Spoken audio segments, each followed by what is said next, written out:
When I started this job, I was 23. Now I'm 28, and I have a fair amount of experience. I love my job. What I do serves a purpose. It's not like I'm saving the world or anything, but I do think what we do helps the community. It helps people. There's nothing worse than having your already busy life disrupted by an unexpected repair that you can't do yourself. That's where I come in. My name's Connor, by the way. Most times, when people call needing work done, it's an emergency. Maybe their water heater busted and left them with a mess in the middle of the night. Maybe their roof is leaking and it's raining like cats and dogs. Emergency work. We do a lot of that. Now, I'm sure I'm not the first person to tell you that things can get weird quickly when you start opening up walls and floors in people's homes. I could write a book on all the strange things we've found over the years. In fact, that's why I'm here. My girlfriend thinks that people would want to know about this particular kind of weirdness, so she told me to write them all down and post my stories here. So, here goes. When I first started, I wasn't a foreman. I was a helper. My boss, more like my supervisor/trainer, was an older guy named Sam. At the time, Sam was probably in his late 40s or so, and he'd been doing this kind of work his whole adult life, and then some. When I was hired, I had a small amount of experience, but nothing that would hold a candle to old Sam. So working under him and learning everything he was willing to teach me was a huge bonus in my opinion. Everything was going great in regards to the job until Sam and I got a work order for a car stuck in a garage. This thing that happened basically made me quit. Cold turkey. I didn't come to work for 2 days afterwards because I was so freaked out. Sam covered for me though.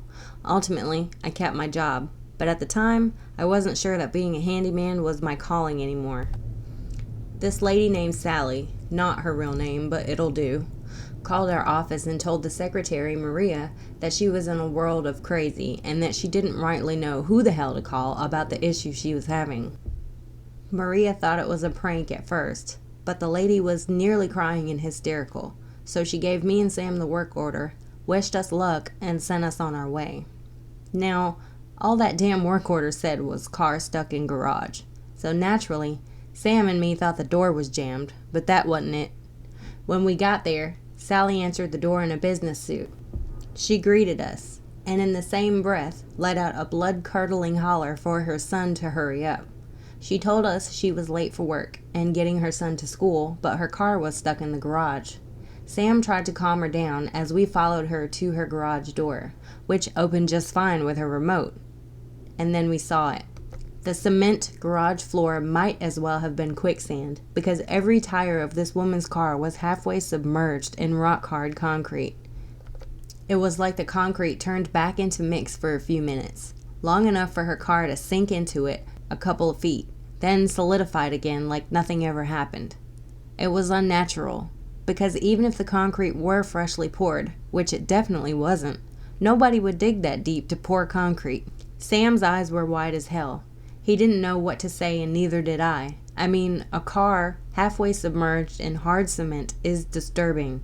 But that wasn't the part that made me quit. The part that made me quit was that Sally's son was not late that day. In fact, the kid was early.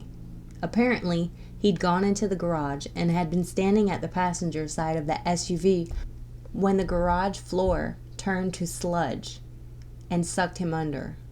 The top of the poor kid's head was just barely visible above the cement floor, and one of his arms was sticking out where he'd tried to pull himself out of the sludge. The kid suffocated in the cement.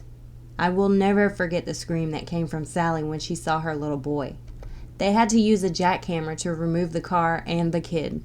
It was not pretty. It was on the news, but they didn't go into what really happened to that kid. I had to answer questions when the police came, and so did Sam. I think the cops thought the whole thing was outrageous. I know I did. The worst thing about it, I can't for the life of me decide on a reasonable explanation for what happened in that garage. I know some people would say that it was a freak accident. Pay your respects, remember the dead, and move on. But how can I truly move past it if I can't understand what happened in the first place? I guess I'll never know. Maybe I don't really want to.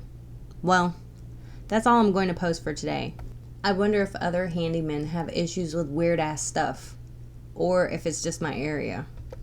Thanks for listening. Signed, sincerely, Connor.